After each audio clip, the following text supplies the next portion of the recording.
ఇప్పుడు కడివి నీరుగానే ఈ వర్ష ప్రభావం వల్ల కురిసిన వర్షం వల్ల ఎంతో జనజీవనం అంతా అతలాకుతలం అయిపోయింది. ఇక్కడ ఈ ప్రాంతం కూడా విజయవాడ అటు గుంటూరు.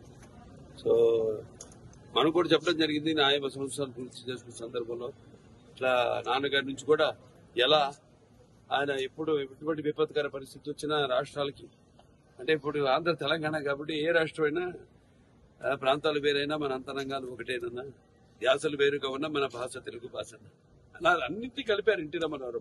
ఓ ప్రాంతానికి ఆపత్తి వస్తే ఇంకో ప్రాంతం వాడిని దాంట్లో భాగస్వాములు చేయడం అదే ఇదంతా అంతా ఒకటే ఒక ఉమ్మడి కుటుంబం వసుదైక కుటుంబం అంతా అన్నదమ్ములం అన్న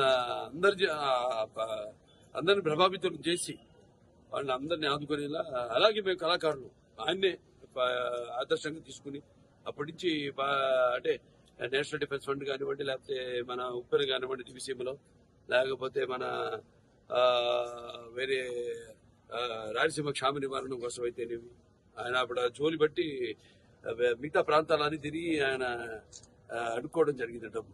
అలా అందరిలో కూడా మన తెలుగు వాళ్ళకి ఒక ప్రత్యేకత అందరినీ ఒక ఎటువంటి మనకు భేదాలు ఉన్నా అవన్నీ కూడా అంటే ఏమంటాం యూనిటీ డైవర్సిటీ అంటే పార్టీలకు కానీ ఎటువంటి కులాలకు కానీ ఎటువంటి లేకుండా అందరం వాళ్ళ సోదరులకి వాళ్ళ పక్కింటి వాళ్ళకి వాళ్ళ బంధువులకి జరిగిన నష్టంలా భావించి ఎప్పుడు ఎల్లప్పుడు అలాగే చంద్రబాబు నాయుడు గారు మా కళాకారులు అందరూ స్పందించారు.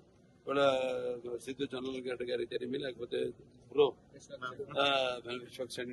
విశ్వసేన్ గారు అయితేనేమి అలా చాలా మంది అన్నట్టు ఎవరికి వాళ్ళు షూటింగ్ లో వాళ్ళ పనులు ఉంటారు.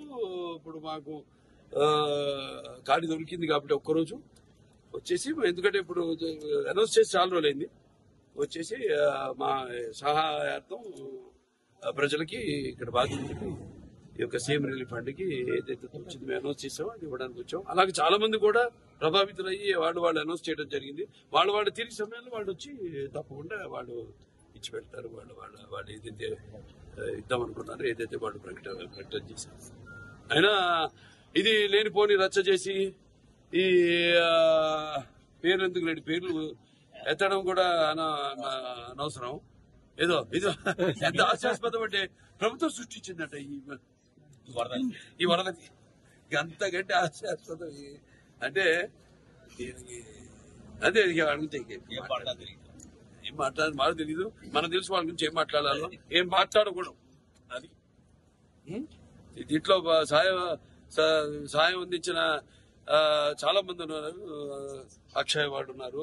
భోజనాలన్నీ అందరు కూడా ఇప్పటిదాకా 10 లక్షల ప్యాకెట్లు వాళ్ళ రోజుకి 2 లక్షల ప్యాకెట్లు వాళ్ళు కూడా ప్రభుత్వ సహాయ సహకారాలతో వాళ్ళు కూడా మంగళగిరిలో ఈ వంటగది పెట్టి వాళ్ళు ఎవరికి వాళ్ళు అందరూ కార్యకర్తలు అయితేనేమి నాయకులు అయితేనేమి అందరూ కూడా దీన్ని ఒక